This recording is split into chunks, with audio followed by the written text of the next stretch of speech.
Si Jose Pepe Reyes, 17 taong gulang, ay payapang nagretiro noong nakaraang tagsibol matapos ang 38 taon ng tapat na serbisyo sa munisipyo.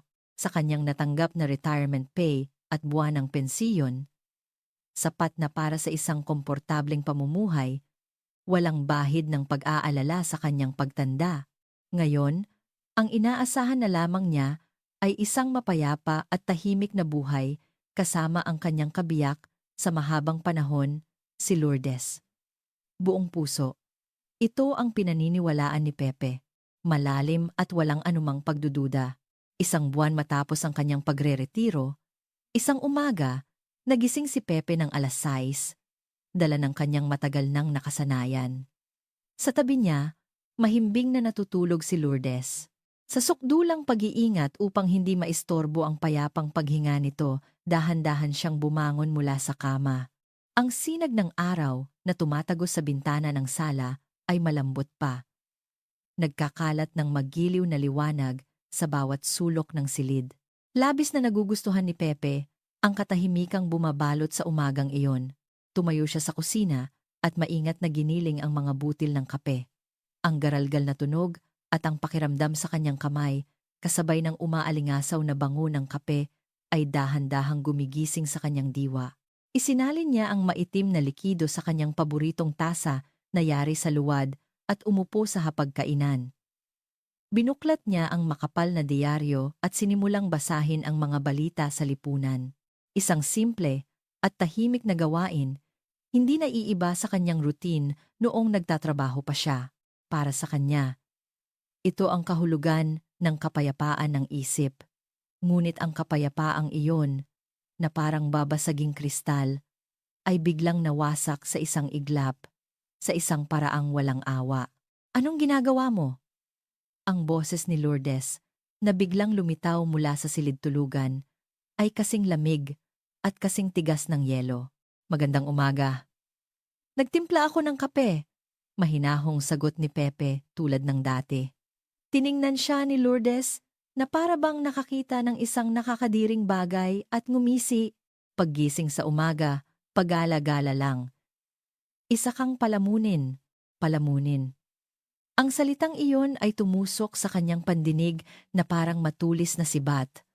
Ang kamay niyang may hawak na tasa ay bahagyang nanginig.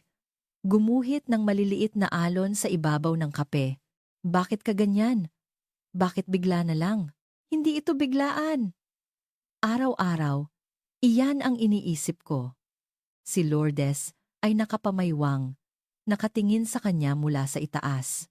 Ang kanyang anyo ay hindi na ang asawa na kanyang nakasama sa mahabang panahon, kundi isang mabangis na hayop na sinusukol ang kanyang biktima. Buong araw nasa bahay, nagbabasa ng diaryo, nagkakape. Para kang isang uugod-ugod na matanda. Nasa 60s ka pa lang pero parang inutil na. Kakaretiro ko lang. Karapatan ko sigurong magpahinga kahit sandali. Magpahinga? Mabubuhay ka pa ng ilang dekada. Araw-araw na lang ba ganito ang gagawin mo? Ganitong klaseng buhay? Ang boses ni Lourdes ay unti-unting naging isang histerikal na sigaw. Natigilan si Pepe. Hindi niya maintindihan ang nangyayari sa kanyang harapan. Sa loob ng 28 taon, para sa kanyang pamilya, iyon lamang ang nasa isip niya. Araw-araw, maaga siyang bumabangon para makipagsiksikan sa jeep at MRT, yumuyuko sa mga hindi makatarungang amo, at nilulunok ang lahat ng masasakit na karanasan. Ito ba ang resulta ng lahat ng iyon? Ang babaeng nasa harapan niya ay dapat ang pinakamamahal niyang asawa na nakasama niya sa loob ng mahigit 40 taon. Ngunit ang kanyang ekspresyon ay napakalamig, na para bang nakatingin sa isang hindi kilalang nilalang. Walang bahid ng anumang pagmamahal. Habang ginuguhit ng kanyang hintuturo ang gilid ng mesa, padabog na sinabi ni Lourdes, "Pakinggan mo to. Hindi ka na kumikita ng pera. Isa ka na lang palamuti dito sa bahay." Ang mga matang iyon, puno ng pangmamaliit, ay nagpayelo sa puso ni Pepe. Palamuti. Ang isang salitang iyon ay bumaon na parang malamig at mabigat na pako sa kaibuturan ng kanyang dibdib. Ito ay simula pa lamang ng mga araw ng impyerno na kanyang daranasin. Hindi pa niya alam noon na ang isang salitang iyon ang simula ng isang malaking bagyo na yayanig sa kanyang buong buhay. Ang tanging nagawa niya ay manatiling tulala sa harap ng kapeng na walan na ng bango. Mula sa araw na iyon, biglang nagbago ang hangin sa loob ng bahay. Kahit na nakaupo sa sofa sa sala o nakahiga sa kama sa silid tulugan, pakiramdam ni Pepe ay palagi siyang nakaupo sa ibabaw ng mga karayom. Upang mapabuti ang kalooban ng kanyang asawa, naisipan niyang tumulong sa mga gawaing bahay. Baka sakaling, kung makita nitong may pakinabang siya, ay lumambot ang malayelong tingin nito sa kanya. Taglay ang munting pag-asa, gumising siya isang oras na mas maaga kaysa kay Lourdes at pinaandar ang washing machine.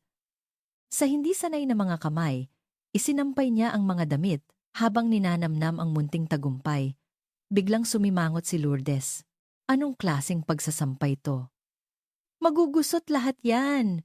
Ulitin mo. Walang bahid ng pasasalamat sa kanyang boses. Nang subukan niyang mag-vacuum sa sala dahil sa mabuting intensyon, isang sigaw na nakakabingi ang sumalubong sa kanya. May alikabok pa sa mga sulok. Bulag ka ba?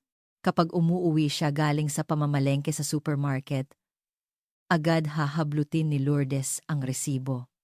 Bakit ang mahal ng binili mong baka? Hindi mo ba iniisip ang budget ng pamilya? At pagkatapos ay ibabagsak sa sahig ang mga bagong biling sangkap. Ano man ang gawin niya, hindi siya nakakatanggap ng papuri. Sa halip, habang lalo siyang nagsisikap, tila lalo lamang lumalaki ang hinanakit at galit ni Lourdes. Nagsimulang maramdaman ni Pepe na siya'y tinitratong parang isang taong hindi nakikita, walang halaga sa sarili niyang tahanan. Sa kabilang banda, ang buhay ni Lourdes ay nagiging mas magarbo araw-araw. 3 beses sa isang linggo, bihis na bihis siyang umaalis. Tila nag-e-enjoy siya sa pag-akyat sa mga kalapit na bundok sa Rizal kasama ang kanyang mga kaibigan. Ang kanyang Facebook ay puno ng mga post tungkol sa kanyang maningning na buhay. Isang larawan ni Lourdes na may malawak na ngiti sa harap ng isang makulay na lunch plate sa isang bagong bukas na cafe sa BGC. Ang kanyang mga kaibigan, nakasinggara niya ang suot. Sa lahat ng mga larawan, wala si Pepe. Sa isang mundong hindi niya alam, patuloy na umiikot nang maningning ang mundo ng kanyang asawa. Siya lamang ang naiwan sa madilim at mabigat na hangin ng bahay na ito. Ang katotohanang iyon, na mahirap tanggapin, ay dahan-dahang kumakain sa kanyang kaluluwa na parang lason. Isang araw, nilakasan niya ang kanyang loob at nagtanong, Mahal, sa susunod na trip ninyo sa Batangas, pwede ba akong sumama? Sandaling tiningnan siya ni Lourdes nang may pagkadiri. Pagkatapos ay ngumisi ito na para bang nanlalait. Wala ka bang mga kaibigan? Anong gagawin ng isang lalaki sa grupo ng mga babae? Magiging sagabal ka lang. Manatili ka na lang sa bahay at manood ng TV. Ang mga salitang iyon ay naging isang hindi nakikitang pader na humarang sa harapan ni Pepe. Malinaw na ipinaramdam sa kanya na parang binuhusan ng malamig na tubig na hindi siya isang kasama sa buhay, kundi isang convenient na bantay bahay lamang. Nag-iisa sa tahimik na sala, binuksan niya ang Facebook ni Lourdes. Ang nakita niya sa screen ay ang pinakabagong post nito. Isang larawan ni Lourdes na may malawak na ngiti. Itinaas ang isang baso ng champagne kasama ang isang kaibigan. Sa sulok ng masayang larawang iyon, napansin niya ang isang pamilyar na bagay. Ang nakapulupot sa leeg ni Lourdes ay ang Hermes scarf na regalo niya noong kaarawan nito. Ilang beses siyang bumalik-balik sa department store, nag-isip ng mabuti bago piliin iyon. Paboritong asul ni Lourdes, nagawa sa malambot na seda. Aasa-asa pa siyang matutuwa ito. Ngayon, ang scarf na iyon ay nagbibigay kulay sa isang ngiti na wala siya, sa isang lugar na hindi niya alam. Ang kanyang pagkatao ba ay isang palamuti lamang para sa magarbong buhay nito? Humigpit ang pagkakahawak ni Pepe sa kanyang smartphone. Ang malamig na liwanag mula sa screen ay malinaw at malupit na iginuhit ang kanyang malungkot na anino sa sahig. Anuman ang gawin ni Pepe, hindi nasiyahan si Lourdes. Sa huli, nagsimula na rin niyang lantaran na pabayaan ang paghahanda ng pagkain, isang tanghali, habang nagbabasa ng fashion magazine sa sofa, padabog na sinabi ni Lourdes nang hindi man lang inaangat ang tingin. Hoy, sawa na akong magluto. Napapagod din ako. Simula ngayon, bahala ka na sa pananghalian mo. Ang mga salitang iyon ay walang bahid ng tungkulin bilang asawa o konsiderasyon sa kanyang asawa sa mahabang panahon. Walang sinabi si Pepe. Tahimik siyang tumayo at nagtungo sa kusina. Wala na siyang lakas kahit para sumagot. Mula sa aparador, kumuha siya ng isang pakete ng instant noodles. Sa edad na 67, nakakahiya na ang asawa pa niya ang magluluto ng noodles para sa kanya. Kung ano ang kaya niyang gawin, gagawin niya. Iyon ang sinabi niya sa sarili habang nagpapakulo ng tubig sa isang maliit na kaserola. Ang ilang minuto habang lumalambot ang noodles ay parang napakatagal. Habang nakatitig sa umuusok na tubig, naalala niya ang kanilang 40 taon ng pagsasama. Noong mga bata pa sila, pareho silang nagtatrabaho. Pag-uwi sa bahay, magkatabi silang naghahanda ng hapunan. Nang magkaanak sila, naging full-time housewife si Lourdes. Naging normal na lang na laging may mainit na pagkain na nakahain. Pag-uwi niya mula sa nakakapagod na trabaho, isang mainit na sabaw at ang ngiti ni Lourdes ang sumasalubong sa kanya. Ang normal na iyon ay gumuho ngayon sa kanyang harapan. Nang ilipat na niya ang noodles sa mangkok at magsisimula na sanang kumain, biglang lumitaw si Lourdes sa kusina. Tiningnan siya nito na parang nakakita ng isang bagay na hindi kapanipaniwala at sinabing, "Aba, ang sarap ng buhay mo, no? Sarili mo lang ang iniintindi mo. Hindi mo man lang iniisip ang pagkain ng pamilya." Biglang natigilan si Pepe. Ang noodles sa dulo ng kanyang chopsticks ay nalaglag pabalik sa sabaw. Hindi ba't sinabi mong bahala ako sa sarili ko? Hirap niyang sinabi iyon. Ramdam niya sa sarili niyang boses ang nanginginig na galit na hindi niya mapigilan. Dahil sinabi kong kumain ka. Kakain ka na lang mag-isa. Sinong tao ang gagawa niyan? Ang boses ni Lourdes ay umalingaw-ngaw sa kusina. Normal na sasabihin mong, ako na ang magluluto. O gusto mo bang ipagluto kita ng kahit ano? Wala ka na bang ganoong klaseng konsiderasyon? Hindi makatarungan. Sobrang hindi makatarungan. Nagblanko ang isip ni Pepe. Inutusan siyang kumain, at kapag kumain siya, pagagalitan siya. Ano ang dapat niyang gawin para mapatawad? Kung tahimik siyang magugutom at magkukulong sa sulok ng kusina, masisiyahan na ba ito? Hanggang sa lalamunan na niya ang mga salitang, ano pala ang gusto mong gawin ko? Ngunit, pinigilan niya ito. Ayaw niyang makipag-away sa kanyang asawa sa loob ng 40 taon dahil lamang sa isang mangkok ng noodles. Tila itinuring ni Lourdes ang kanyang pananahimik bilang isang tagumpay. Ngumisi ito na parang nagwagi at bumalik sa sala. Naiwang mag-isa sa kusina, tinitigan ni Pepe ang noodles sa kanyang harapan. Isang manipis na patong ng mantika ang nagsisimula ng mabuo sa ibabaw ng sabaw. Ang kanyang gana ay tuluyan ng nawala. Sa kanyang nanginginig na mga kamay, ang chopsticks ay gumawa ng isang malungkot na kalansing. Ang pagkain sa bahay na ito ay naging isang hindi mabata na pagdurusa. Mula sa araw na iyon, nagsimula siyang makaramdam ng hindi maipaliwanag na takot sa tuwing kakain sa bahay. Kailangan niyang magdala ng pagkain sa kanyang bibig na para bang gumagawa ng isang kasalanan habang pinapakiramdaman ang mood ng kanyang asawa. Ang lasa ay palaging parang kumakain ng buhangin. Si Pepe ay may isang libangan na ginagawa niya mula pa noong kabataan niya.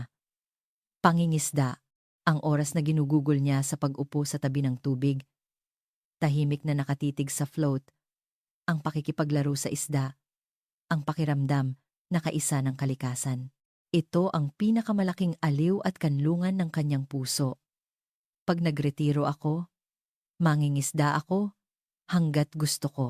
Ito ang kanyang pangarap, kaya't paulit-ulit niyang pinakintab ang kanyang minamahal na fishing rod. Ngunit kahit ang munting pangarap na iyon, ay walang awang winasak ni Lourdes. Isang Sabado ng umaga, habang inihahanda ni Pepe ang kanyang gamit sa pangingisda sa may pintuan, isang malamig na boses ang tumusok sa kanyang likuran. Aalis ka na naman para sa magastos mong libangan? Nang lumingon siya, nakita niya si Lourdes na nakakrus ang mga braso. Nakatingin sa kanya ng malamig. Hindi naman magastos. Pambili lang ng pain. Iyang pambili ng pain ang sinasabi kong aksaya. Marami namang ibang libangan na hindi magastos, di ba? Bakit hindi ka na lang maglakad-lakad? Ang paraan ng pagsasalita nito, na parang pinapangaralan ang isang matigas na ulong bata, ay nagpaalab ng galit na parang kumukulong magma sa kanyang dibdib. Ngunit alam niyang walang saysay ang makipagtalo. Tahimik niyang ibinaba ang fishing rod at kinalimutan na ang pag-alis sa araw na iyon. Ngunit hindi doon natapos ang pakikialam ni Lourdes. Upang hindi mainip sa bahay, nagkaroon ng interes si Pepe sa isang klase ng pagpipinta na inaalok sa kalapit na community center. Abot kaya ang buwan ng bayad, ilang libong piso lamang. Kailangan din niya ng oras para mapakalma ang sarili at harapin ang kanyang sarili. Nang sabihin niya ito kay Lourdes, bumuntong hininga ito na parang sobrang nadismaya. Sa edad mong yan, anong gagawin mo sa pag-aaral niyan? Wala namang maitutulong yan. Sayang lang sa oras. Kung may pera ka, idagdag mo na lang sa pambili ng pagkain. Dahil sa mga salitang walang katuturan, nawalan na ng lakas si Pepe na sumagot. Kung ganoon, baka kung libangan na sa bahay lang, hindi na ito magrereklamo. Naisipan niyang muling balikan ang paggigitara na dati niyang sinubukan. Naghanap siya sa internet ng isang abot-kayang second-hand na gitara. Nakakita siya ng isang local brand na para sa mga baguhan, wala pang 5,000 piso. Tiyak na hindi na ito magrereklamo. Ngunit ang kanyang pag-iisip ay lubhang mali. Napansin ni Lourdes na nakatingin si Pepe sa screen ng computer. Anong tinitingnan mo? Gitara? Baliw ka ba? Saan ka kukuha ng pera para sa basurang yan? Kung may oras ka para dyan, maghanap ka ng trabaho kahit part-time para makapag-uwi ka ng kahit 1 piso. Part-time. Ang salitang iyon ay tumusok na parang kinakalawang na kutsilyo sa puso ni Pepe. Pagkatapos ng 28 taong pagtatrabaho para sa pamilya, inuutusan pa siyang magtrabaho ulit? Hindi ba sapat ang pensiyon? Iyon ba ang gusto nitong sabihin? Sa sandaling iyon, napagtanto ni Pepe. Para kay Lourdes, walang halaga ang kanyang mga libangan at kaligayahan. Ang issue ay kung gagastos ba siya o hindi, o higit pa roon. Kung mag-uuwi ba siya ng pera o hindi. Iyon lamang. Para sa kanya, hindi na siya isang taong may damdamin. Naalala niya ang malamig na pakiramdam ng fishing rod na nakatago sa likod ng aparador. Ang mga araw na masaya siyang hawak iyon ay hindi na kailanman babalik. Sana pala ay mas maaga niyang ginamit ang oras para sa sarili. Sana pala ay mas maaga niyang isinabuhay ang sarili niyang buhay. Ang pagsisisi ay dahan-dahang kumalat sa kanyang puso na parang itim naman siya. Tila hindi na kailanman sasaya ang kanyang puso sa bahay na ito. Tahimik na pinatay ni Pepe ang computer.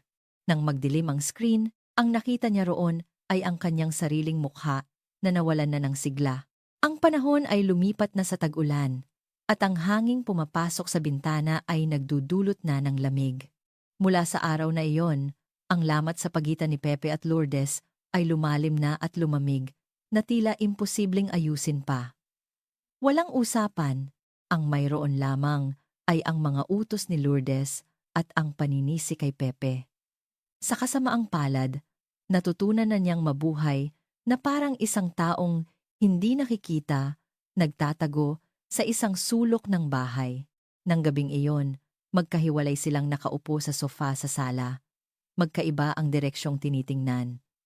Mula sa telebisyon, maririnig ang maingay na tawanan ng mga komedyante. Ngunit sa pagitan nilang dalawa, isang mabigat na katahimikan ang namamagitan na parang isang makapal na pader na yari sa tingga. Mula nang matapos ang hapunan, wala silang imikan. Ilang buwan nang nagpapatuloy ang ganitong bangungot. Biglang pinatay ni Lourdes ang tunog ng TV gamit ang remote.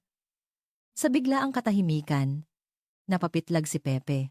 Nang tumingin siya kay Lourdes, nakatitig ito sa screen ng TV at bumulong na parang kinakausap ang sarili. Hindi talaga sapat ang pensyon lang, no? Kumabog ng malakas ang puso ni Pepe. Dahan-dahan, na parang slow motion, lumingon si Lourdes sa kanya. Ang mga mata nito ay walang anumang emosyon.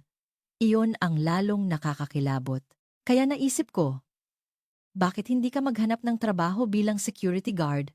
Ang mga salitang iyon, kahit mahina, ay tumama sa kanyang pandinig na parang kulog, security guard. Sa loob ng 28 taon, bilang isang kawani ng munisipyo, tapat siyang naglingkod sa komunidad. Mayroon siyang pride na kinasusuklaman niya ang katiwalian at ibinuhos ang kanyang lakas para sa mga mamamayan.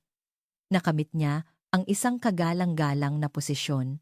Mayroon siyang karangalan na iginagalang siya ng kanyang mga tauhan at pinagkakatiwalaan ng kanyang mga superiors. Ang pride na iyon, na binuo niya sa loob ng 38 taon, ay biglang nadurog dahil sa isang salita mula sa kanyang asawa. Naramdaman niyang biglang nawala ang dugo sa kanyang mukha. Mula sa dulo ng kanyang mga daliri sa kamay at paa, mabilis na nawala ang init, ang kanyang paghinga ay bumabaw, at ang kanyang puso ay sumakit na parang pinipiga ng isang bloke ng yelo. Anong sinasabi mo? Ang boses na lumabas sa kanya ay paos na ikinagulat niya mismo. Anong sinasabi ko? Sinasabi ko lang ang totoo. Kaya mo pa namang magtrabaho, di ba? Mas mabuti pa yan kaysa magkulong ka lang sa bahay at maging ulyanin. Walang bahid ng masamang intensyon sa mga salita ni Lourdes. Iyon ang lalong nagtulak kay Pepe sa mas malalim na kawalan ng pag-asa. Seryoso itong naniniwala na iyon ay para sa kapakanan ng kanyang asawa, para sa kapakanan ng pamilya. Ang karangalan at dignidad na binuo niya sa loob ng mahabang panahon ay walang halaga sa kanya, na parang isang bato lamang sa tabi ng daan. Nang gabing iyon, hindi nakatulog si Pepe. Nakahiga sa kama, tinititigan niya lamang ang mga bitak sa madilim na kisame. Ano nga ba siya para sa babaeng ito? Hindi isang asawa, hindi isang kasama sa buhay. Isang makina lamang na kumikita ng pera sa buong buhay niya para suportahan ang pamilya. Ang katotohanan iyon ay lumalamig sa kanyang puso, tumatagos hanggang sa kanyang mga buto. Hindi ako pwedeng mamatay sa bahay na ito. Hindi ako pwedeng malagutan ng hininga sa tabi ng babaeng ito. Sa kadiliman, ang mga mata ni Pepe ay tahimik ngunit matalim na nagliwanag. Sa kaibuturan ng kanyang puso, narinig niya ang tunog ng isang hibla na biglang naputol. Iyon ay ang tunog ng pagtatapos ng isang bagay sa kanya, at kasabay nito, parang isang anunsyo ng pagsisimula ng isang bago. Isang weekend, dumating ang kanilang panganay na anak na si Mila kasama ang kanyang asawa at anak na lalaki na nasa high school. Sa matagal na panahon, ang masiglang boses ni Mila ay bahagyang nagpaluwag sa naninigas na puso ni Pepe. Sa harap ng pamilya ng kanyang anak, perpektong isinusuot ni Lourdes ang maskara ng isang mabuting asawa at ina. Baka sakali, kahit ngayon lang, maging payapa ang araw, taglay ang isang matamis, ngunit desperadong pag-asa. Umupo si Pepe sa hapagkainan, isang lagok ng beer na isinali ng kanyang manugang. Ang malamig na pakiramdam at ang bango ng malt ay nagbigay ng ginhawa. Ang kanyang apo, si Marco, ay excited na nagkukuwento tungkol sa kanilang soccer game sa eskwelahan, kumikilos-kilos pa. Tapos, Lo, yung sipa ko po, pumasok. Panalo kami. Talaga? Ang galing mo naman. Bida ka pala. Buong pusong ngumiti si Pepe habang sumasagot. At ang apo ay masayang nagpakita ng kanyang mapuputing ngipin. Ang mag-asawa ay masaya ring nag-uusap tungkol sa trabaho at mga tsismis sa kanilang lugar. Ito na yon. Ito ang pinapangarap niyang masayang hapunan ng pamilya pagkatapos magretiro. Hindi napigilan ni Pepe na maramdaman ang pangingilid ng kanyang mga luha habang pinagmamasdan ang masayang eksena sa kanyang harapan. Ngunit ang mainit na kaligayahang iyon, na parang ningas ng kandila, ay walang awang hinipan at pinatay ng isang salita mula kay Lourdes. Hoy, alam niyo ba kung anong ginagawa ng tatay ninyo lately? Biglang napunta sa kanya ang atensyon ng lahat. Sadya at malakas na bumuntong hininga si Lourdes. Nakakainis talaga siyang panoorin. Buong araw nasa bahay lang, inuubos ang pensiyon. Sa isang iglap, nagyelo ang hangin sa hapagkainan. Ang masayang usapan at ang kaaya-ayang kalansing ng mga kubyertos ay biglang tumigil. Inay, tama na yan. Mahinang bulong ni Mila. Ang kanyang asawa ay hindi mapakali, pinaglalaruan ang baso ng beer sa kanyang kamay. Ang pinakamasakit sa lahat ay ang dalisay at inosenteng tingin ng kanyang apo na nakaupo sa tapat niya. Ang malalaking mata nito ay diretso at nagtatakang nakatingin sa kanya. Ngunit, hindi nagpatinag si Lourdes. Hindi niya kayang magsaing ng sarili niyang kanin kung wala ako? Makapaniwala ba kayo? Nakakahiya! Isa siyang pabigat sa lipunan. Totoo, iyon ay isang lantaran na pagpapahiya. Sa harap ng pamilyang pinakapinoprotektahan niya, ang kanyang dignidad ay pinagpipira-piraso, isang pakiramdam ng kahihiyan, hinanakit, at isang matinding galit na bumukal mula sa kaibuturan ng kanyang tiyan ang sumakop sa kanya, na parang bumaliktad ang daloy ng kanyang dugo. Sa ilalim ng mesa, ang kanyang kamao, na mahigpit na nakakuyom, ay nanginginig. Sa sandaling iyon, ang nakabasag sa mabigat na katahimikan ay ang napaka-inosenteng tanong ng kanyang apo. Lolo, hindi ka na po ba nagtatrabaho? Hindi makasagot si Pepe sa dalisay na tanong na iyon. Sinubukan niyang ngumiti, ngunit ang mga kalamnan sa kanyang mukha ay nanigas na parang bato at nanginig na lang. Sa loob ng 38 taon, nagsumikap siya, talagang nagsumikap para mabuhay ng komportable ang mga batang ito. Ang buong buhay na iyon ay hinuhusgahan ngayon bilang walang halaga ng iisang tao. Sobra na. Wala nang daan pabalik.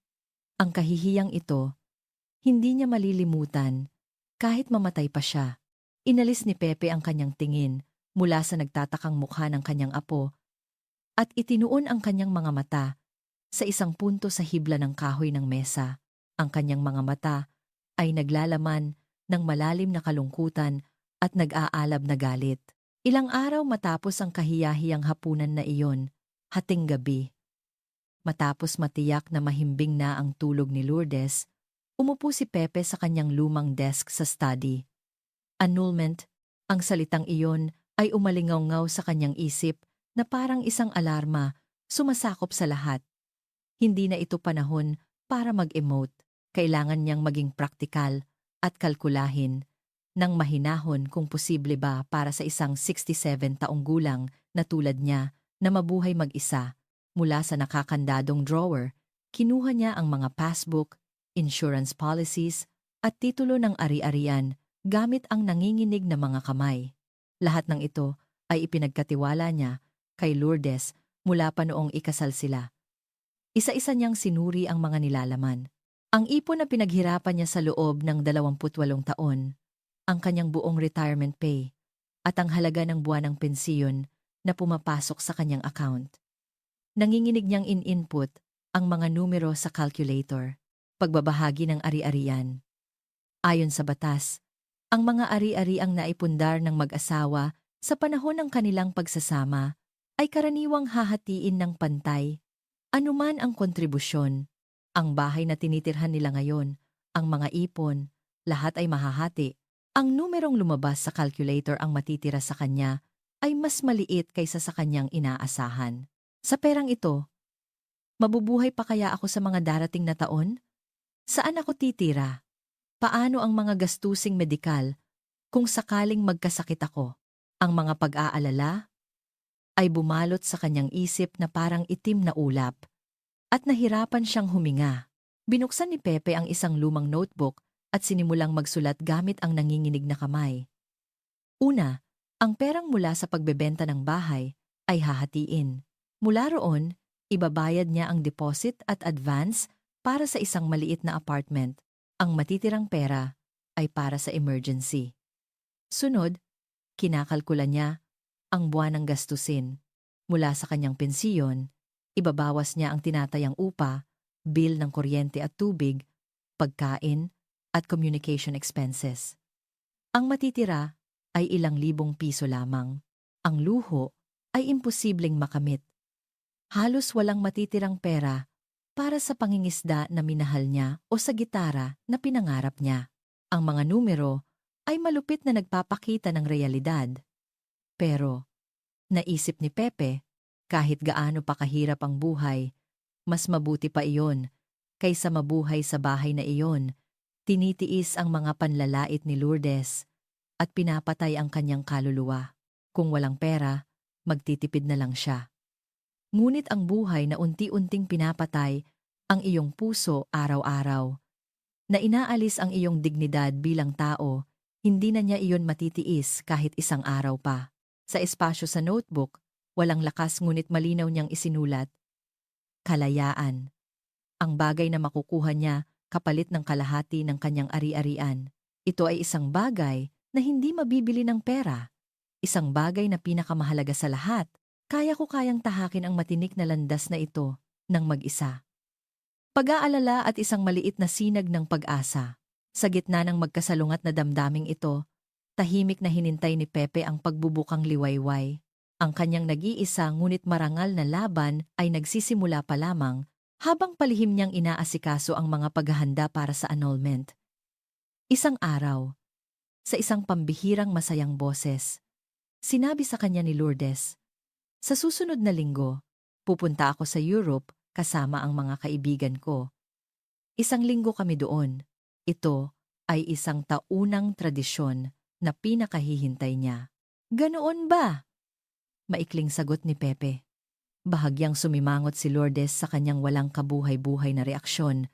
Ngunit agad na ibinaling ang kanyang isip sa paghahanda para sa biyahe at nagsimulang maging excited. Isang araw bago ang kanyang pag-alis, habang inilalatag ang kanyang malaking maleta sa sala, hindi nakalimutan ni Lourdes na magbitaw ng masasakit na salita.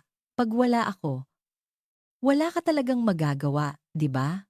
Sa isang linggong ito, mararamdaman mo hanggang sa buto mo kung gaano ako kahalaga."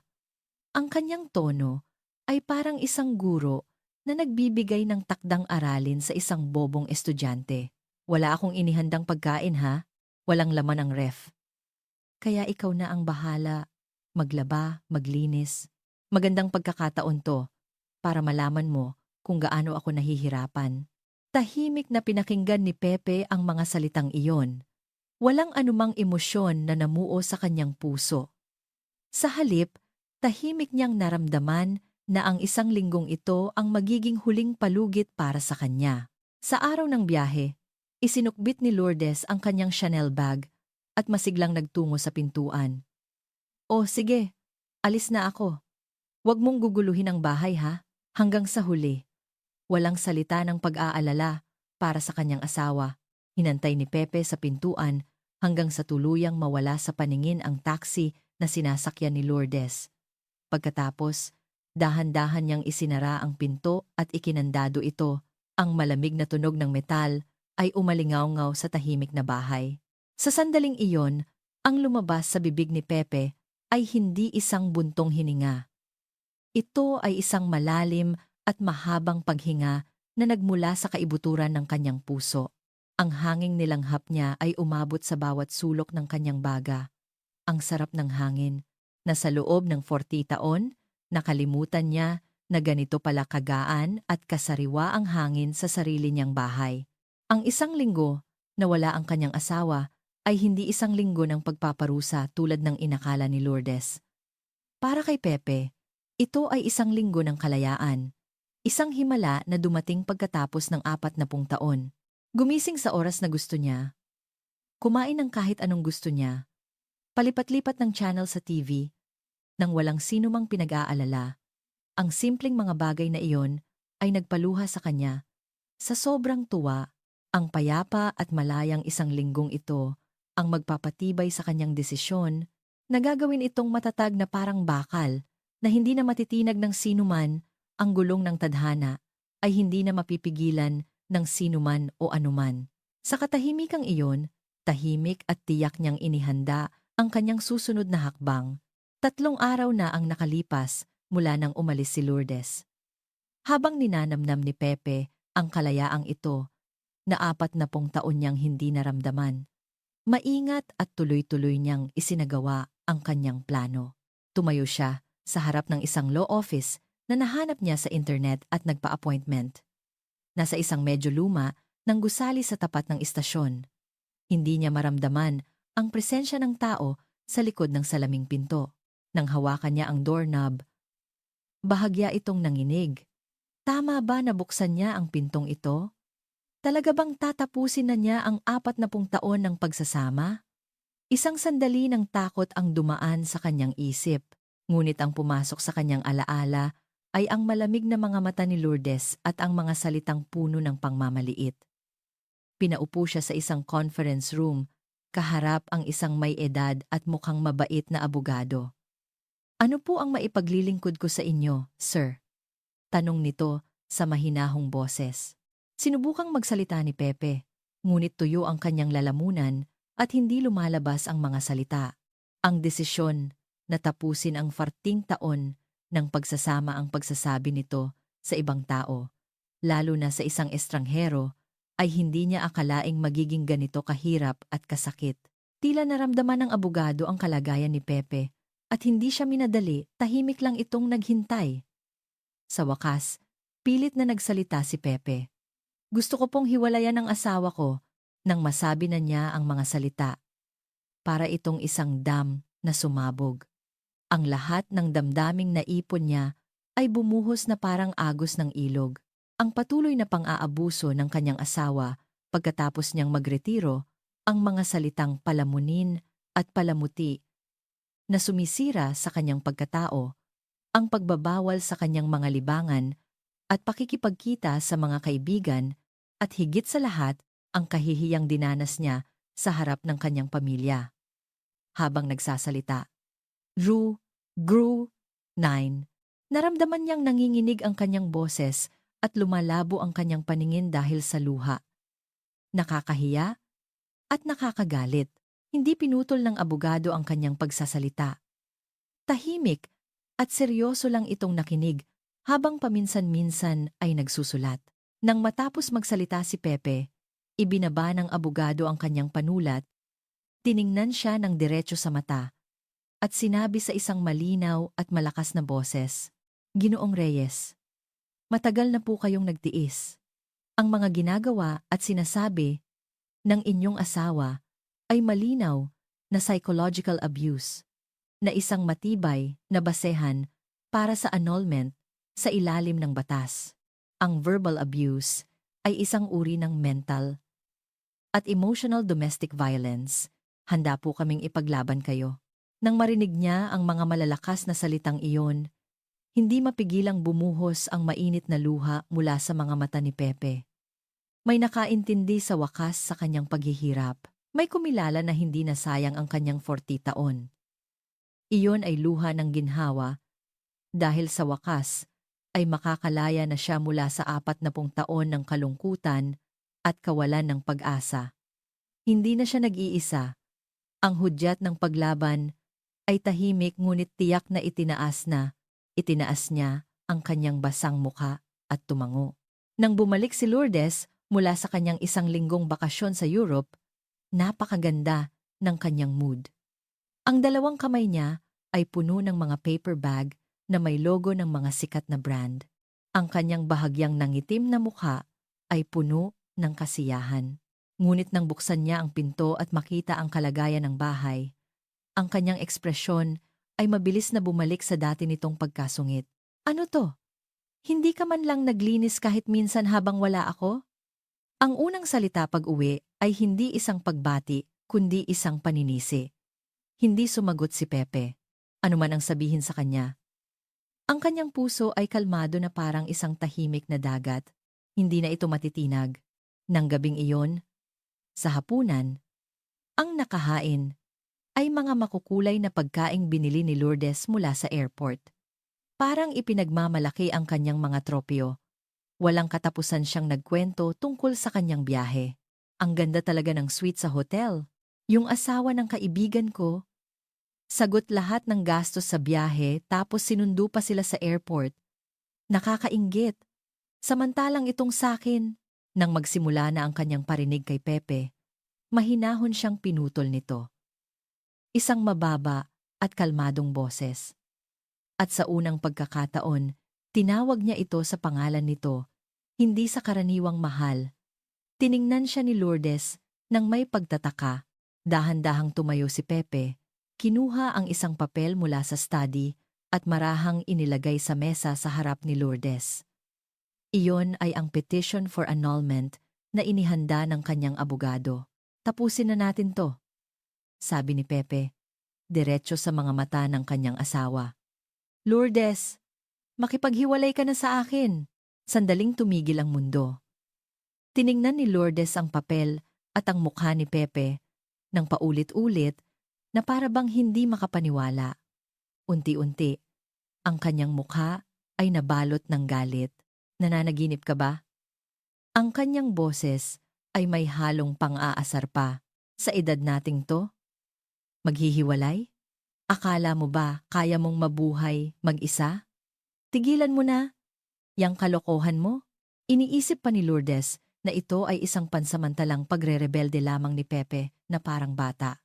Ngunit nang makita niya ang hindi matitinag at matatag na desisyon sa mga mata nito, unti-unting nawala ang kulay sa kanyang mukha. Sa sulok ng petition for annulment na nakalatag sa mesa, nakalimbag ang pangalan ng law firm at kalakip ang business card ng abogado. Ito ang pinakamalinaw na patunay na hindi ito isang biro o pananakot. Ang kanilang 14 taon ng pagsasama ay magtatapos na. Ang kanilang huling hapunan ay napakatahimik at nagyayelo sa lamig. Ang nanginginig na mga daliri ni Lourdes ay gumagala-gala sa ibabaw ng mesa. Kinabukasan matapos sabihin ang kanyang desisyon sa asawa, tinawagan ni Pepe ang kanyang mga anak.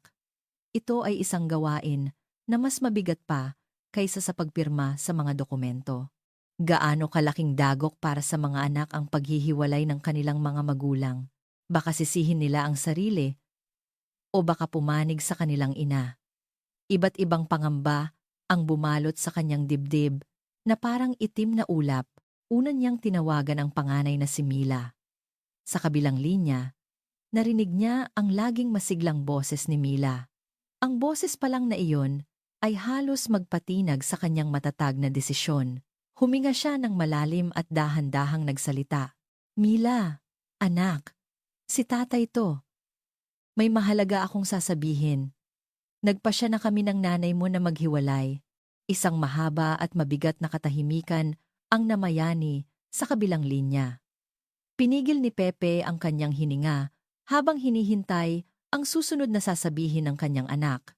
Handa siyang tanggapin anuman ang sabihin nito. Ngunit ang narinig niya ay isang salitang hindi niya inaasahan. Ganoon po ba, tay? Nanginginig ang boses ni Mila dahil sa luha. Ang tagal niyo na pong nagtiis. Sa isang salitang iyon, biglang bumigay ang luha ni Pepe. Kinagat niya ang kanyang labi para hindi humikbi. Alam ko pong nahihirapan na kayo. Ganoon talaga si nanay. Mula pa noon, hindi na nagbago. Nakikita ko po kung paano kayo laging nagtitiis. Patawad po. Tay, kung nagkunwari akong hindi ko napapansin, nakikita pala lahat ng kanyang anak. Nagkunwari lang siyang hindi niya napapansin, ngunit nararamdaman pala ng mga anak niya ang malamig at mabigat na hangin sa pagitan ng kanilang mga magulang. Kami na pong magkakapatid ang bahala kay nanay. Kaya kayo, tay, simula ngayon, mabuhay na po kayo para sa sarili ninyo. Hindi nyo na po kailangang magtiis. Ang mainit na mga salita ng kanyang anak ay parang dahan-dahang nag-alis ng mabigat na pasan na mag-isa niyang dinala sa loob ng 40 taon. Ang reaksyon ng kanyang anak na lalaki, si Kiko, ay halos pareho. Nagulat siya sa simula, ngunit nang maipaliwanag ang sitwasyon, tahimik siyang tumango. Sorry, Tay. Hindi ko napansin na ganyan na pala kabigat ang dinadala ninyo. Mahirap na desisyon yan. Pero kung iyan ang pasya ninyo, rerespetuhin ko. Kung may kailangan kayo, sabihan niyo lang ako. Ang kanyang mga anak ay mas matanda na sa kanyang inaakala. At higit sa lahat, malalim siyang nauunawaan at pinag-aalala, ang katotohanang iyon ay nagligtas sa kanyang malungkot na puso. Pagkatapos ibaba ang telepono, hindi tumigil ang pag-agos ng luha ni Pepe. Hindi iyon malungkot na luha. Iyon ay mainit na luha ng isang taong sa wakas ay nakalaya mula sa 40 taon ng kalungkutan. Kasabay ng proseso ng annulment, nagsimula si Pepe na maghanap ng bagong tirahan. Hindi na niya kaya na makita at makasama si Lourdes sa iisang bubong. Pagkatapos bisitahin ang ilang real estate agent, pinili niya ang isang unit sa isang lumang apartment na may 40 taon na, medyo malayo sa istasyon. Ang upa ay kayang-kaya ng kanyang pensiyon. Kung ikukumpara sa malaking bahay na matagal niyang tinirhan, ito ay napakasimple. Ngunit para kay Pepe, ito ang kanyang sariling santuwaryo na 40 taon niyang hindi naranasan ang kanyang unang beses na tunay na pamumuhay mag-isa sa edad na 67 ay nagsimula na.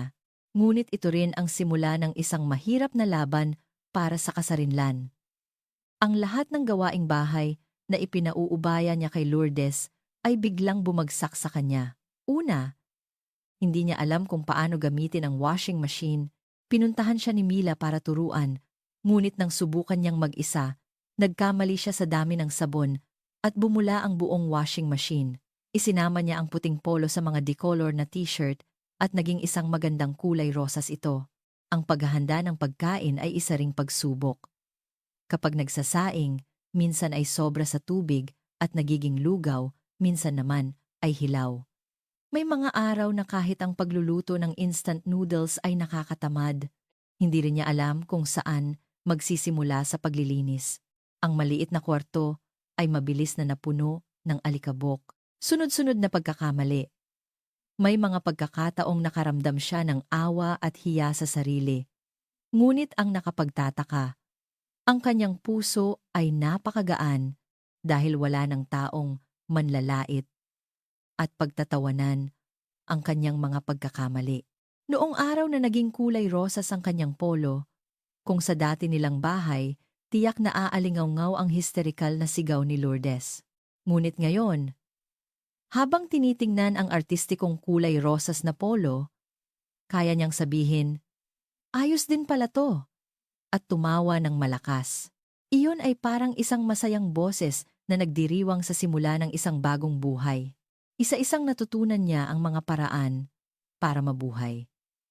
Ngunit ang kalayaan na walang naninisi, ang saya na mabuhay sa sarili mong bilis at paraan sa maliit na kahariang iyon, naramdaman ni Pepe na isa-isa niyang muling natututunan ang mga pinakamahalagang bagay sa buhay. Ang kanyang laban para sa kasarinlan ay nagsisimula pa lamang. Nang medyo nasasanay na siya sa kanyang bagong buhay sa apartment, isang bagong hamon ang kinaharap ni Pepe, ang problemang pinansyal. Ngunit dahil sa paghahati ng ari-arian, malaki ang nabawas sa kanyang ipon. Kung sakaling magkasakit siya, agad siyang mauubusan. At higit sa lahat, ang mga oras na mag-isa siya sa bahay ay nagdudulot ng isang hindi mabata na kalungkutan. Gusto niya ng koneksyon sa lipunan. Nang maisip niya iyon, ang pumasok sa kanyang isip ay ang mga salitang ibinato sa kanya ni Lourdes nang may pangmamaliit. Maghanap ka ng trabaho bilang security guard.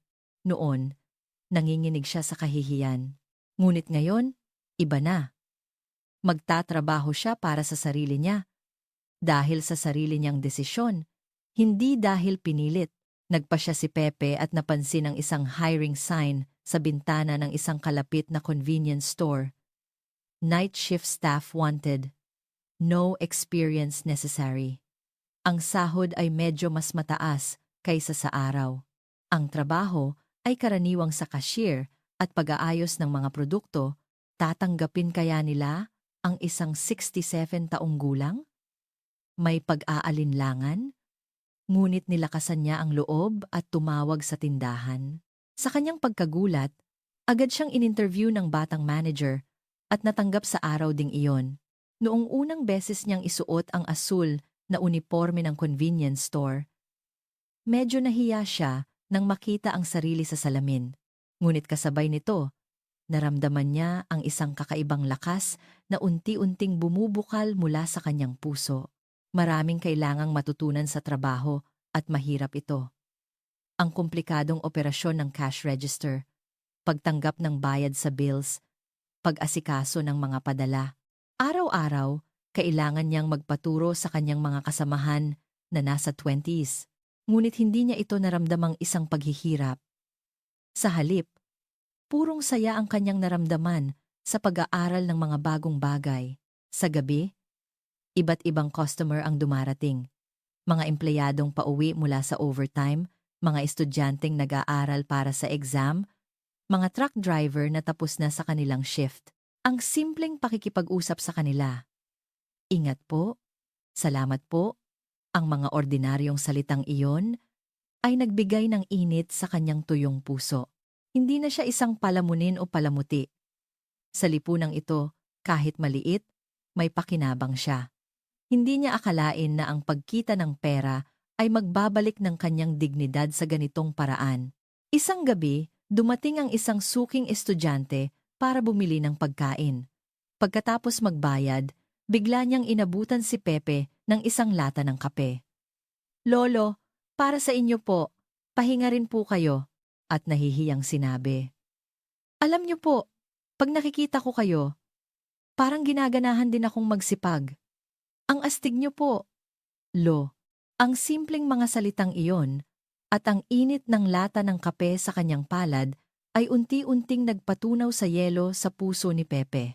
Naramdaman niya mula sa kaibuturan ng kanyang puso na hindi siya walang silbi, kundi isang taong tunay na tinatanggap sa lipunang ito.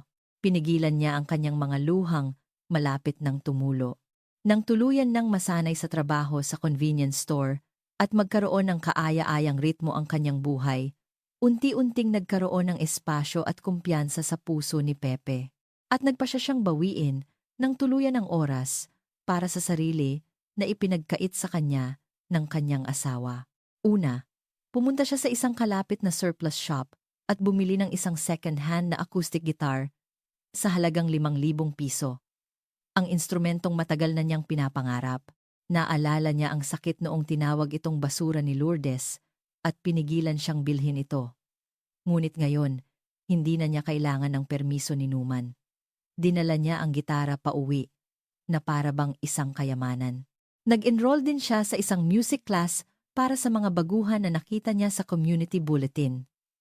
Ang mga estudyante ay iba-iba, mga housewife, mga retiradong tulad niya. Sa simula, ang kanyang mga daliri na nanigas dahil sa matagal na pag-upo sa opisina ay hindi sumusunod. Ilang beses siyang sumuko sa F-chord, ngunit hindi siya tumigil. Walang sinumang nangaasar sa kanya o nagsasabing sayang lang ang ginagawa niya. Ang saya na makabuo ng isang chord gamit ang sarili niyang mga daliri ay hindi matutumbasan ng anuman. Bukod pa rito, bumili siya ng bagong smartphone at nagsimulang gumamit ng social media. Nagpaturo siya sa kanyang anak na si Mila kung paano gumawa ng account at sinimulang i-post ang mga simpleng kaganapan sa kanyang araw-araw kasama ang mga larawan. Ang simpleng pagkain sa kanyang apartment, isang maliit na kwento mula sa trabaho sa convenience store, at ang kanyang mabagal na pag-unlad sa paggigitara. Nagulat siya nang makatanggap ng maraming likes at mainit na komento mula sa mga hindi niya kilala. Pareho po tayo ng sitwasyon. Ang mga post ninyo po ang laging nagbibigay sa akin ng lakas ng loob.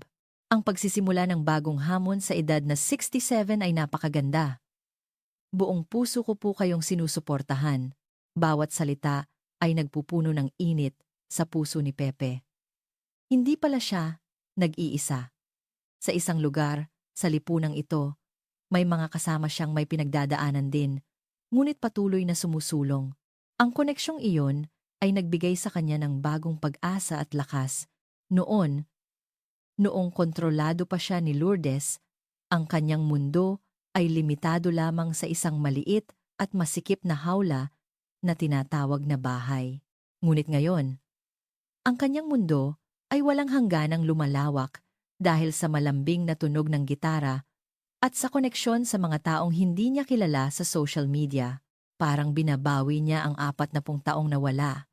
Ang buhay ni Pepe ay unti-unting nagkakakulay muli at naramdaman niya ang isang tahimik at malalim na kasiyahan. Sa katotohanang ang kanyang munting hakbang ay maaaring nagbibigay inspirasyon sa isang taong hindi niya kilala. Ang kanyang buhay ay hindi na lamang para sa kanya. Pagkatapos ng ilang buwang proseso, opisyal nang naaprubahan ang annulment ni na Pepe at Lourdes. Mabilis na lumipas ang 1 taon mula noon. Ang buhay ni Pepe ay malaki at yumabong. Ang kanyang ari-arian ay hinati ng pantay-pantay ayon sa batas. Nawala sa kanya ang kalahati ng bahay na matagal niyang tinirhan at ang ipon na pinaghirapan niya. Ngunit ang kanyang nakuha ay mas malaki at mas mahalaga kaysa sa nawala. Ang kalayaan ng kanyang puso ay hindi lang nadoble, kundi naging walang hanggan. Ngayon, sa kanyang maliit na kwarto na sinisikatan ng araw, ninanamnam ni Pepe ang kapeng siya mismo ang nagtimpla mula sa giniling na butil. Isang simpleng tasa ng kape pagkatapos ng night shift sa convenience store. Ngunit ang malalim na pait at mayamang aroma nito ay mas masarap kaysa sa anumang mamahaling kape na ininom niya sa kanilang magarbong sala habang pinapakiramdaman ang mood ng kanyang asawa. Dahil ito ay may lasa ng kalayaan, isang lasa na 40 taon niyang hindi natikman. Ang kanyang paggigitara ay medyo umunlad na. Kayanan niyang tumugtog ng mga simpleng kantang pambata sa harap ng ibang tao. Ang kanyang munting pangarap ngayon ay ang makasama sa isang maliit na recital kasama ang kanyang mga kaklase. Patuloy pa rin siya sa kanyang trabaho sa convenience store. Hindi na ito para lang sa pera. Ito ay nagbibigay sa kanya ng pakiramdam na konektado siya sa lipunan at sa mga tao ng iba't ibang edad. Ito ay naging isang mahalagang lugar para sa kanya. Ang kanyang relasyon sa mga anak ay mas naging mabuti. Lalo na kay Mila, madalas silang mag-usap at minsan ay kumakain sa labas.